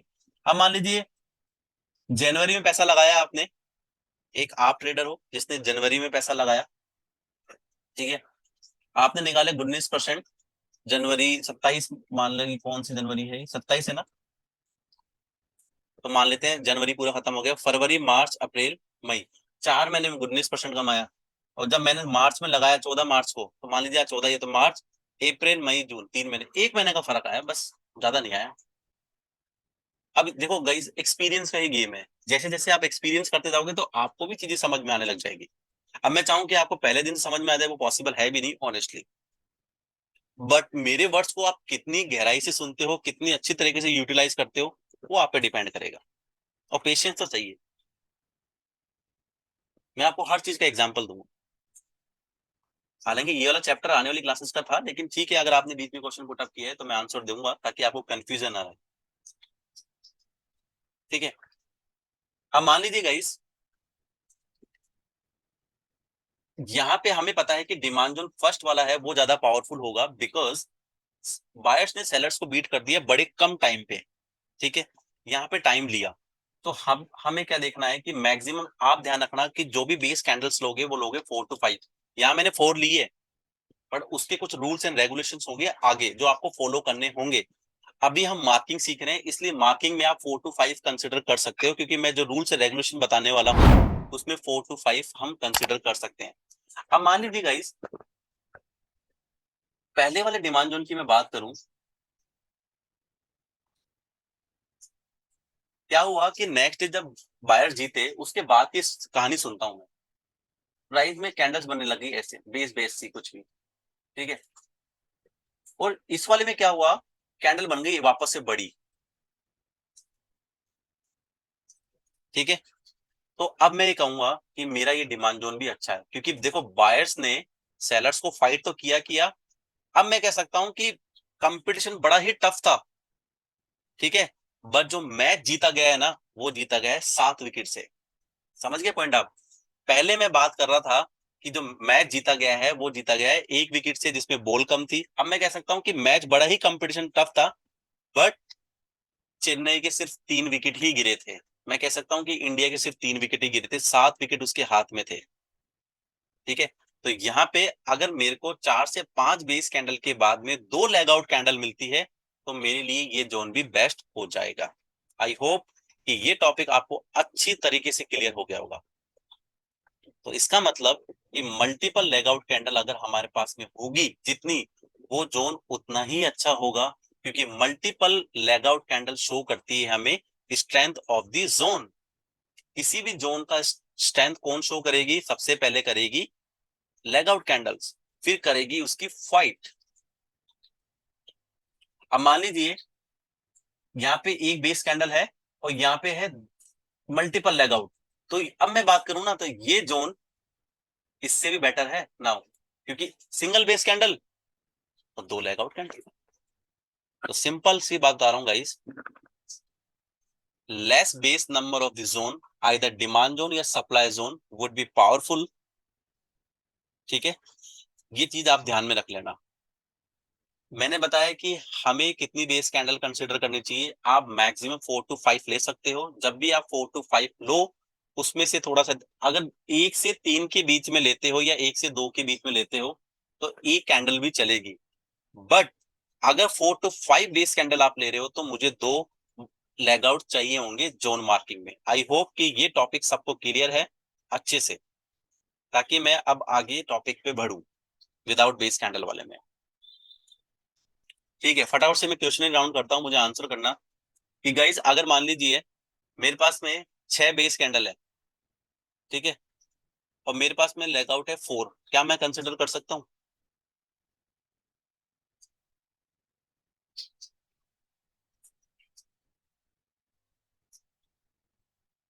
यस, मैंने अभी बोला कि 4 to 5 कैंडल्स में हमें दो देखनी है। अब देखो 6 की प्रोबेबिलिटी कब आएगी उसको हम सीखेंगे, बट मैंने यहाँ कॉमन सेंस चेक किया आप लोगों का, तो मैं कह सकता हूँ यस, क्योंकि मेरे पास में पता है कि भले ही फाइट 6 दिन तक चली, बट मेरे पास में लेग आउट कितनी है? 4। अगर मैं वही बोलूं कि 5 बेस कैंडल है और सिंगल 5 बेस कैंडल है और सिंगल लेग आउट है, कंसिडर कर सकते हैं? नहीं, एटलीस्ट हमें दो बेस कैंडल, दो मल्टीपल लेग आउट कैंडल चाहिए, चाहिए ही चाहिए होगी, मतलब कंपलसरी है, मैंडेटरी ही होगा। ठीक है, अब मैं बात करता हूँ गाइस विदाउट बेस कैंडल्स वाले जोन की, फिर हम थोड़ी सी प्रैक्टिस करेंगे। ये तो बड़ा ही इजी टॉपिक है। आई होप आपको ये 4 सेशन में तो काफी चीजें क्लियर हुई होगी, बताया मुझे। स्टॉक मार्केट के प्रति आपकी जो सोच थी वो थोड़ी सी चेंज हुई होगी।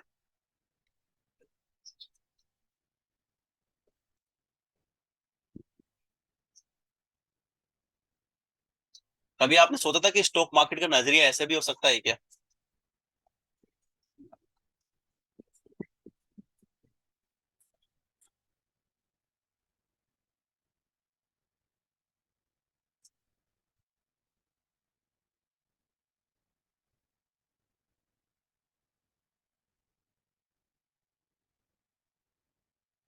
पहले मैं बात कर रहा हूँ डिमांड जोन की।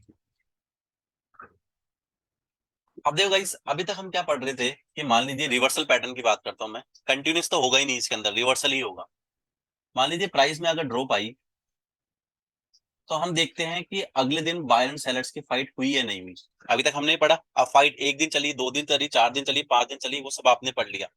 अब मान लीजिए फाइट हुई नहीं, तो नेक्स्ट डे ही ग्रीन कलर की कैंडल बन गई ऐसे, बट इसके ऊपर क्लोज होनी चाहिए। ये ग्रीन कलर की कैंडल इस रेड कैंडल के ऊपर क्लोज हुई है। ठीक है, तो बताएं ये जोन पावरफुल हुआ ही नहीं हुआ उससे भी ज्यादा, क्योंकि यहाँ तो बायर्स ने मौका ही नहीं दिया सेलर्स को। या सेलर्स में जान ही नहीं दी, खत्म। इसकी मार्किंग कैसे होगी? आपको क्या करना है, जब आपको ऐसा पैटर्न दिखाई दे, इसका कुछ रूल्स है। आपकी प्रॉक्सिमल लाइन आपको यहाँ रखनी है, ठीक है, और आपकी डिजिटल लाइन यहाँ रखनी है। मतलब इन दोनों कैंडल में जिसकी विक डाउन होगी ना, वहां तो रखनी है डिजिटल, और इन दोनों कैंडल में से जो बॉडी पार्ट है लोअर वाला, वो जिसका ऊपर होगा, बस इतना सही रूल्स है। तो मैं इसको शॉर्ट में लिख देता हूँ टीएल और इसको डीएल। ठीक है, अब मैं दूसरा स्ट्रक्चर बना रहा हूँ। अब आप बताएंगे डीएल कहाँ रखनी है, पीएल कहाँ रखनी है। सेम स्ट्रक्चर होगा, प्राइस हाई डाउन, ठीक है, बायर सेलर्स को बीट कर दिए लाइक दिस। अब बताए मेरी डीएल लाइन पीएल लाइन कहाँ होगी?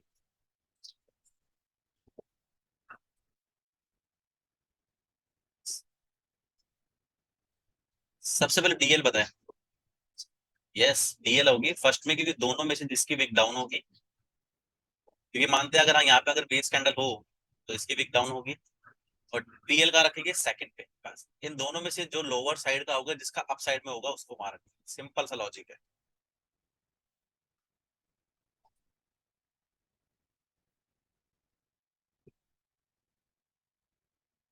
ये है डिमांड जोन।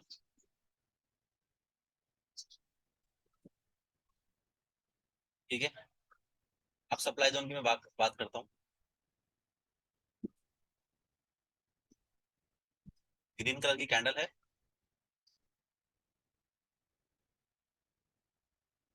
ये रेड कलर की कैंडल है, इसके नीचे क्लोज हुई है। बताएं मेरी पीएल लाइन कहाँ पे आएगी, रेड वाली पे ग्रीन वाली पे? PL proximal line.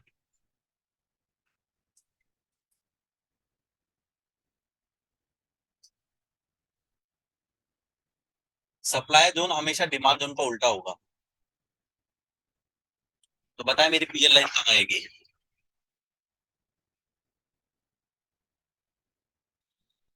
Yes, red candle पे मेरी डीएल लाइन आएगी क्या? सेम एक केस और है मेरे पास में, वो बना देता हूँ मैं आपके पास में। ये मेरी ग्रीन कैंडल,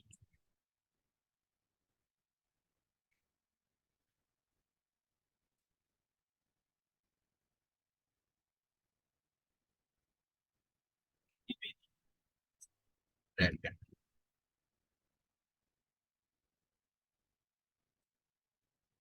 मेरी पीएल लाइन आएगी यहाँ, मेरी डीएल आएगी यहाँ। अब बताइए यहाँ तक सबको क्लियर है गाइस? सबसे इजी होगा ये। अब आपको जितने टॉपिक्स हम पढ़ेंगे ना, इतने इजी लगेंगे, ये सब चीजें आपको एक बार में समझ में आने वाली है। अब आप बताएं कि स्टॉक मार्केट को सीखना इजी है या हार्ड? Give your review.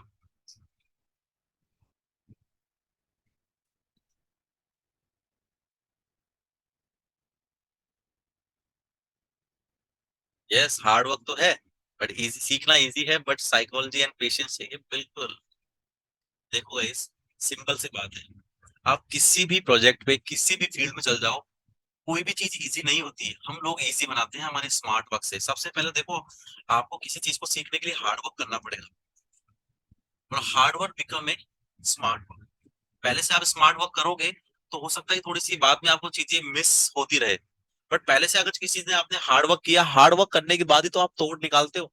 या मैंने लास्ट टाइम में इस चीज को करने में एक 4 घंटे लगाए, उसको स्मार्ट वर्क में कन्वर्ट करता हूँ, मुझे लगा 1 से 2 घंटे लगे, राइट? तो सबसे पहले हर चीज में लगेगा आपको हार्ड वर्क, और फिर उसको आप चेंज करना है स्मार्ट वर्क में। वॉइस सही आ रही है मेरी गाइस? आज के टॉपिक्स तो ऑलमोस्ट क्लियर हो गए हैं, बस थोड़ी सी हम प्रैक्टिस करेंगे 10 से 15 मिनट की। अब आगे आने वाली जो क्लासेस है, हम उसमें कुछ गैप का कॉन्सेप्ट पढ़ेंगे, और पूरी एक क्लास होगी साइकोलॉजी पे। वो साइकोलॉजी का नाम होगा कि वाई हमें टीवी एनालिस्ट पे ज्यादा विश्वास क्यों नहीं करना चाहिए, हमें टीवी न्यूज चैनल क्यों अवॉइड करना चाहिए ट्रेडिंग के अंदर, वो मैं आपको एक्सप्लेन करूंगा। बहुत इंटरेस्टिंग क्लास होगी।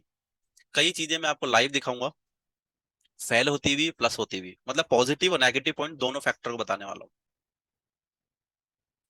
किसी भी जोन को आइडेंटिफाई करने के लिए फर्स्ट मेरा आइडेंटिफिकेशन क्या होगा, मैं किस कैंडल को फाइंड आउट करूंगा? ग्रीन कलर की एक्सप्लोसिव कैंडल को, राइट? अब मेरे पास में जो करंट कैंडल है वो खुद ही एक्सप्लोसिव है, ठीक है। लुक लेफ्ट एंड डाउन करके मैंने ग्रीन कलर की एक कैंडल फाइंड आउट करी, मुझे मिल गई। उसके साथ में मुझे 3 एलिमेंट्स चाहिए, अगर 3 एलिमेंट्स मिलेंगे तभी मेरा जोन होगा। या तो वो एलिमेंट्स हो सकता है आरबीआर या डीबीआर, ठीक है। बेस कैंडल मुझे मिल गई, साथ में मुझे मिल गई एक ग्रीन कलर की कैंडल। तो मैं highest body of the base candle and lowest wick of the base candle, क्योंकि इसकी बेस कैंडल की विक ज्यादा है, मेरा पहला डिमांड जोन हो गया ये, आरबीआर। सेकंड डिमांड जोन मुझे आइडेंटिफाई करना है, तो जो मेरी डिजिटल लाइन है उसके जस्ट डाउन साइड में देखूंगा। डाउन साइड में गया, मेरे पास में ग्रीन कलर की कैंडल है, एक्सप्लोसिव मूव है, बेस कैंडल है, मेरे पास में है ड्रॉप कैंडल, मतलब मेरे पास में तीनों एलिमेंट्स हैं। अगर दो ही एलिमेंट्स होते मैं जोन को मार्क ही नहीं करता। ठीक है, highest body of the base candle, lowest wick of the entire zone which is base candle. तो ये मेरा हो गया demand zone second, DBR. Supply zone की मार्क करूंगा मैं, मुझे अप साइड में देखना है। अब अप साइड में देखूंगा तो मुझे क्या चाहिए, रेड कलर की एक्सप्लोसिव कैंडल। तो मेरे पास में कैंडल मिल गई है, बट मुझे एलिमेंट चाहिए दो और, बेस कैंडल प्लस लैगिन कैंडल। या तो वो रेड कलर की लैगिन कैंडल चाहिए या फिर रेड ग्रीन कलर की रैली कैंडल चाहिए। एक कैंडल, दो, तीन, चार, पांच, छह, सात, आठ, ये सारी की सारी क्या है, आठ नहीं, इसमें तो यहां से लेकर यहां तक बेस कैंडल्स ही है। तो मैं इस जोन को मार्क नहीं करूंगा, फिर मैं जाऊंगा इसके ऊपर। तो जहां तक मुझे नहीं मिला ना, वहां पे मैं रख लूंगा मेरी एक हॉरिजॉन्टल लाइन। अब इसके ऊपर जाऊंगा, इसके ऊपर देखूंगा यहाँ पे, तो मेरे पास में एक कैंडल गिरी, दो, तीन, बट यहाँ पे बेस कैंडल क्या है, ज्यादा। तो मैं इसको भी मार्क नहीं करूंगा। और ऊपर जाने की ज्यादा जरूरत नहीं है, क्योंकि और ऊपर अगर जाऊंगा मैं तो मेरे को इस पॉइंट पे जोन मिलेगा और इस पॉइंट पे जोन मिलेगा। ठीक है, तो ज्यादा ऊपर भी आप मार्क नहीं कर सकते, क्योंकि इतना ऊपर जाने में प्राइस को टाइम लगेगा। अब सेकंड चीज, जो कि बहुत इंपॉर्टेंट पॉइंट है, आप किसी भी अगर डिमांड जोन को मार्क करते हैं ना गाइस, जैसे मान लीजिए हमने जो ये मार्क किया है, हमारे डिमांड जोन को मार्क करने के बाद में कोई भी कैंडल इस कैंडल से इस लाइन पे टच नहीं होनी चाहिए।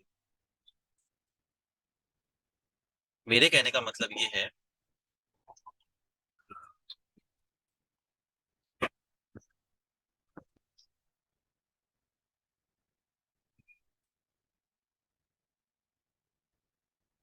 देखिए मैंने कहा कि ये मेरे डिमांड जोन की लाइन जो है एकदम फ्रेश होनी चाहिए। अब फ्रेश क्यों होनी चाहिए, अब ये बताइए गाइस, हम सब लोग सब्जी खरीदने जाते हैं, सब्जी खाते हैं, तो हमेशा हम बात करते हैं फ्रेश सब्जी की, क्वालिटी की सब्जी की। 2 से 3 दिन पुरानी सब्जियां कोई नहीं खाता, तो मैं कह सकता हूँ 2 से 3 दिन जो पुरानी सब्जी होती है वो खराब हो जाती है।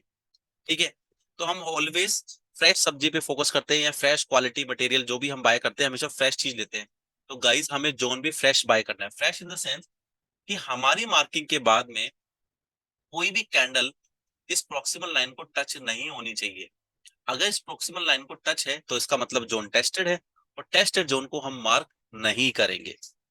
ठीक है, अब देखिए दोनों जोन में जो हमने मार्क किए हैं उसमें से कोई भी कैंडल इस जोन को टच नहीं है, क्योंकि जब भी प्राइस इस एरिया में आएगी तभी तो हम बाय करेंगे। तो इसलिए हमें जो जोन की मार्किंग चाहिए वो चाहिए एकदम फ्रेश। देखिए ये जोन हमने मार्क किया है ना, इस पे भी कोई भी कैंडल टच नहीं है, तो कैंडल टच नहीं होनी चाहिए। जैसे मान लीजिए फॉर एन एग्जांपल, इसको मैं हटाता हूँ, इस ग्रुप में किसी ने मार्क किया था, किसी ने मान लीजिए ये सप्लाई जोन मार्क किया ऐसे, तो देखिए ना इस वाली कैंडल से ऑलरेडी टेस्टेड है। तो हमेशा हमें जो जोन को मार्क करना है ना गाइस, वो मार्क करना है फ्रेश। हमने स्टार में जोन मार्क किया था, वो ऐसे किया था।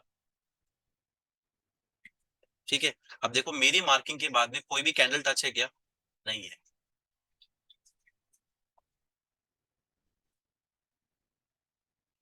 निफ्टी मंथली पे देखो, इस जोन की मार्किंग कैसे होगी, वही देखो, ग्रीन कलर की कैंडल है और रेड कलर की कैंडल है। अब देखो पहले ये यहां तक टच नहीं थी, तो मेरा जोन क्या था, फ्रेश। जैसे इस कैंडल ने इसको टच कर दिया, ये क्या हो गया, टेस्टेड। मतलब कि प्राइस देखो, यहां मेरे जोन को टच करने के बाद में देखो, इस पॉइंट पे डेली पे मैं ब्रेक डाउन करके दिखाता हूं, मेरे इस एरिया को टच करने के बाद में देखो प्राइस डाउन आई है। तो अब ये सप्लाई जोन क्या हो गया, टेस्टेड। अब ये सप्लाई जोन हो गया टेस्टेड। ध्यान रखना, कोई भी डिमांड जोन और सप्लाई जोन हमें फ्रेश मार्क करना है, टेस्टेड नहीं करना। जैसे मान लीजिए निफ्टी के अंदर किसी ने मान लीजिए ये वाला डिमांड जोन मार्क किया, तो देखिए गाइस ये डिमांड जोन टेस्टेड है। कैसे, यहां तक फ्रेश था, प्राइस ने इसको टेस्ट किया इस डिमांड जोन को, तभी तो अब गई। अब जाने के बाद में एक डिमांड जोन बना दिया, तो अब मेरा जो न्यू फॉर्म डिमांड जोन होगा वो ये वाला है। अब देखो मेरी जो प्रॉक्सिमल लाइन है इसमें कोई भी कैंडल टच नहीं है, क्योंकि प्रॉक्सिमल लाइन को टच करेगी तो मैं एंट्री लूंगा। हाँ बिल्कुल, प्रॉक्सिमल लाइन पे अगर प्राइस आएगी तभी तो मैं एंट्री लूंगा। अगर मान लीजिए ऑलरेडी टच करके चली गई और दोबारा इस एरिया में आ रही है, तो मैं तो कह सकता हूँ कि प्राइस ने एरिया ऑफ द बाइंग का जो एरिया था वो ऑलरेडी जितने भी ऑर्डर थे वो जा चुके हैं। मतलब कि ये चीज टेस्ट हो चुकी है, ये जोन चल चुका है। और जो चीज चल चुकी है, जो एक बार टेस्ट हो चुकी है, हम उसको दोबारा से नहीं लेंगे। क्लियर है गाइस आप लोगों को? किसी को डाउट्स है तो मैं दोबारा रिपीट करूंगा।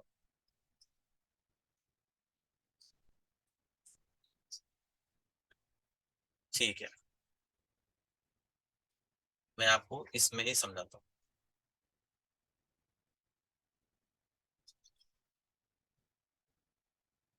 मान लीजिए ये मेरा एक डिमांड जोन है। आपने चार्ट पे आइडेंटिफाई किया, आपने प्रॉक्सिमल लाइन डिजिटल लाइन रखी। ठीक है, अब आपको हमेशा ये चीज देखनी है कि आपने जो जोन मार्क किया है ना, ये प्रॉक्सिमल लाइन जो मार्क हो रखी है, इसके बाद कोई भी कैंडल ऐसे टच नहीं होनी चाहिए। मतलब इस लेग आउट के बाद में कोई भी कैंडल टच नहीं होनी चाहिए।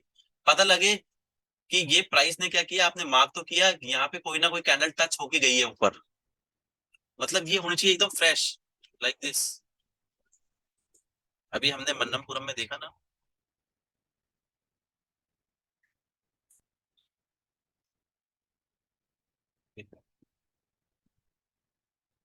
हमने जो ये जोन मार्क किया।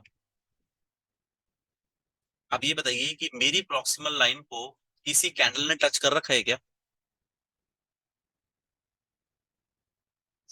नहीं कर रखा ना। तो यानी कि ये जो जोन है वो है फ्रेश।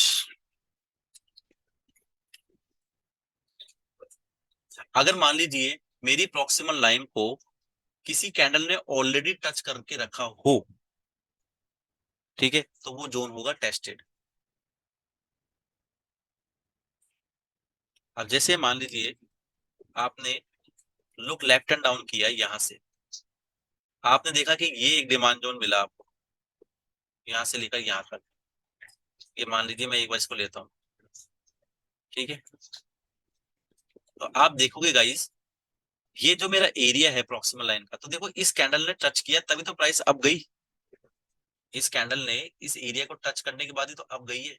तो जब भी आप कोई भी एरिया को मार्क करोगे ना, तो वो एकदम फ्रेश होना चाहिए। क्यों फ्रेश क्यों होना चाहिए? क्योंकि प्राइस जब इस एरिया में आएगी तभी तो हम एंट्री लेंगे।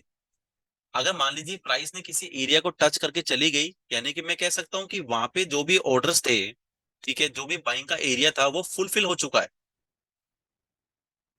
ऑर्डर पिकअप हो चुके हैं वहां से। जो बाइंग का एरिया था उसके ऑर्डर जा चुके हैं। इसलिए हम we always find out the fresh zone, कि हमारी प्रॉक्सिमल लाइन के बाद में कोई भी कैंडल टच नहीं होनी चाहिए। Is that clear?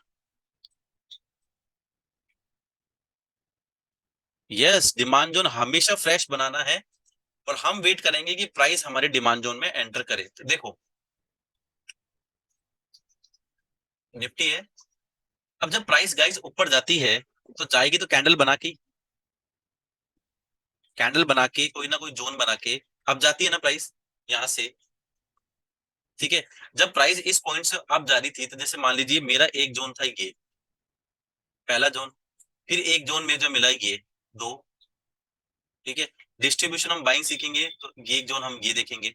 तो देखो मैंने जितने भी जोन मार्क किए ना, कोई भी कैंडल ने उस जोन को टच नहीं कर रखा है। देखो यहां तक। अब मान लीजिए ये वाला जोन है, ठीक है, ये वाला जोन। तो ये देखो ये वाला जोन तो टेस्टेड हो गया ना। प्राइस ने इस जोन में एंट्री की, अब गई। अब जाते जाते एक जोन और बना गई, तो प्राइस ने इसको भी टेस्ट कर दिया।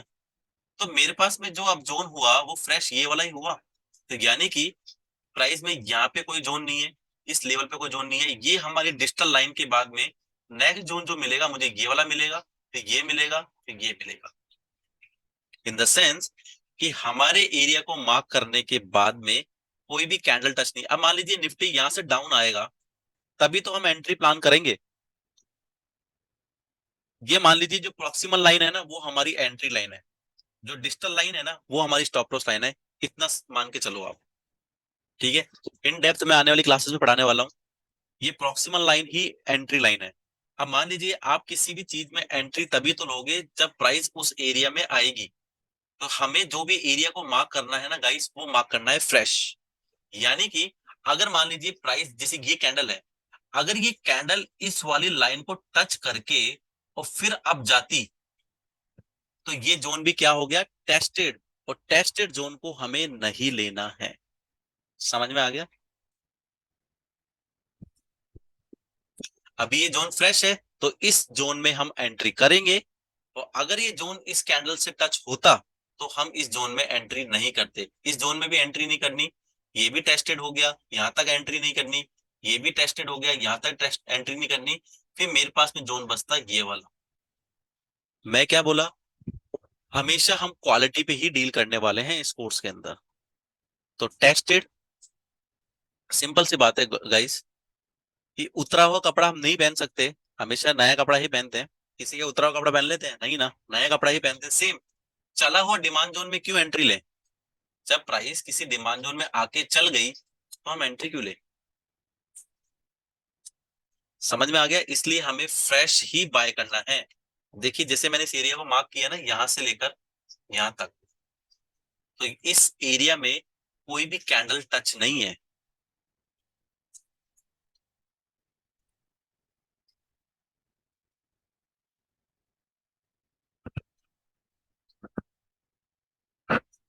Is that clear?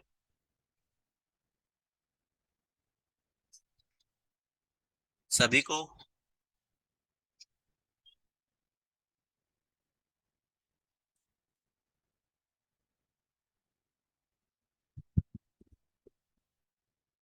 एंट्री कब लेनी है? प्रोक्सिमल लाइन को टच करने के बाद में, लेकिन अभी एंट्री मत ले लेना। मैंने बोला एंट्री प्रोक्सिमल लाइन ही एंट्री लाइन है।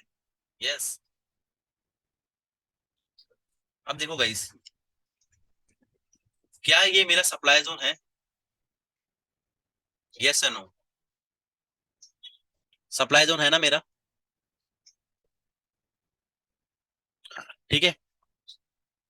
अब बताना फ्रेश है टेस्टेड है?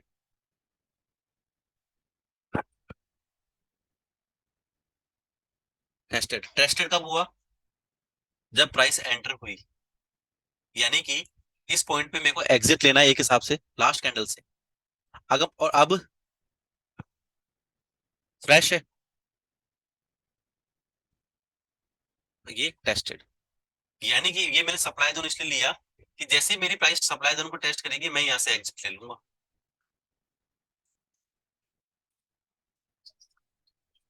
अब मैं बात करता हूँ, देखो इस वाले डिमांड जोन की। ठीक है।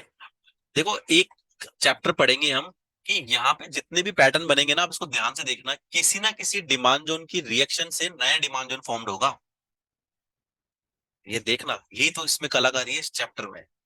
किसी ना किसी की रिएक्शन से, जैसे मान लीजिए इसकी रिएक्शन से, ये डिमांड जोन था मेरे पास में, प्राइस ने इसको टेस्ट किया, चली गई। वो इसमें सभी को दिक्कत आ रही है क्या? क्योंकि नेटवर्क सब ठीक है। प्राइस ने इस एरिया को टेस्ट करके जब अब चली गई, तो जब प्राइस अब जाती है, तो देखो अब कैसे जा सकती है।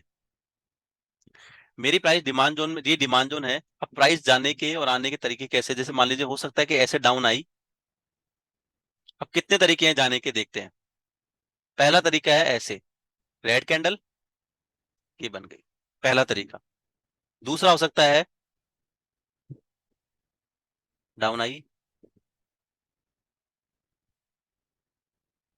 बेस कैंडल बनाई, ये ग्रीन कैंडल बनाई।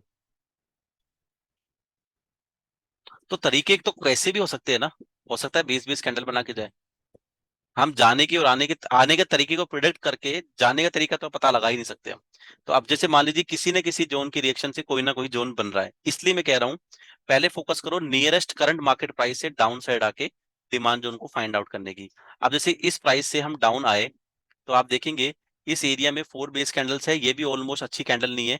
और मेरे पास में अगर इस जोन, यहां तक कोई जोन नहीं है, फिर मेरे पास में अगर इस जोन को कंसिडर करता हूं, तो 1 2 3 4 5 6 बेस कैंडल है। पहली बात छोड़ना है। अगर नहीं भी छोड़ते हो तो देखो गाइस, इस एरिया से प्राइस होके चल गई है, बस 6 बेस कैंडल है, छोड़ो। यहां तक का एरिया हमने छोड़ दिया, डिजिटल लाइन से डाउन आना देखो। फिर मेरे पास में एक एरिया बचा यहां से लेकर यहां तक। तो मेरे पास में देखो, जैसे मैंने इस एरिया को मार्क किया, ये कैंडल ऊपर से चली गई, इसको टच करके अगर जाती तो ये एरिया भी क्या होता, टेस्टेड। तो अभी के लिए जोन क्या है, फ्रेश। फ्रेश मतलब आने वाले समय पे हम इसमें बाइंग कर सकते हैं, करनी नहीं है क्योंकि अभी तो और चीजें ऐड करनी है। टेस्टेड एंड एंट्री पॉइंट भी होता। हम्म। टेस्टेड का मतलब हमारी एंट्री जा चुकी है, we miss the entry. Fresh मतलब हम एंट्री लेने वाले हैं। बस इतना सा कॉन्सेप्ट मान के चल लो आप।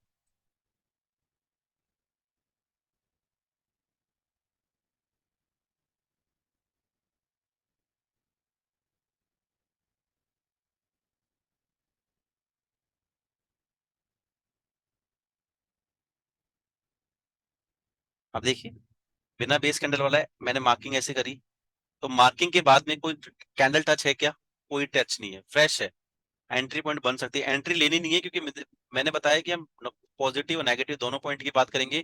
कौन कौन से डिमांड जोन चलेंगे, कौन कौन से नहीं चलेंगे, वो भी सीखने वाले हैं, क्योंकि चार्ट पे तो बहुत सारे डिमांड जोन है 100, बट हमें तो उसमें से भी क्वालिटी फाइंड आउट करनी है। अब मैंने देखा कि मेरे पास में ये डिमांड जोन है, ये मेरी डिजिटल लाइन है, बस इसके नीचे देखो, ऊपर जाना ही नहीं है। नीचे आओगे तो इस पॉइंट पे आप देखोगे, ये देखो 1 2 3 4 5 6 बेस कैंडल है, यानी कि इस जोन को लूंगा ही नहीं मैं। तो अब इस कैंडल को देखो, यहाँ तक मेरी डिजिटल लाइन है, मार्क तो कर लो आप, यहाँ से लेकर यहाँ तक, ये लो, टेस्टेड भी है, 6 बेस कैंडल भी है, तो मेरी डिजिटल लाइन के डाउन साइड में देखना है। डिजिटल लाइन के डाउन साइड में आया ग्रीन कैंडल, 1 2 3 4 बेस कैंडल। तो मेरे पास में फ्रेश जोन कौन सा हुआ, यहां से लेकर यहां तक। तो देखो, एक भी कैंडल टच नहीं है इस जोन में, तो यानी कि ये जोन अभी भी फ्रेश है। क्लियर है गाइस, फ्रेश और टेस्टेड पॉइंट, कैंडल टच नहीं होनी चाहिए। ठीक है, अब आपके पास में, till then guys, take care, good night and bye.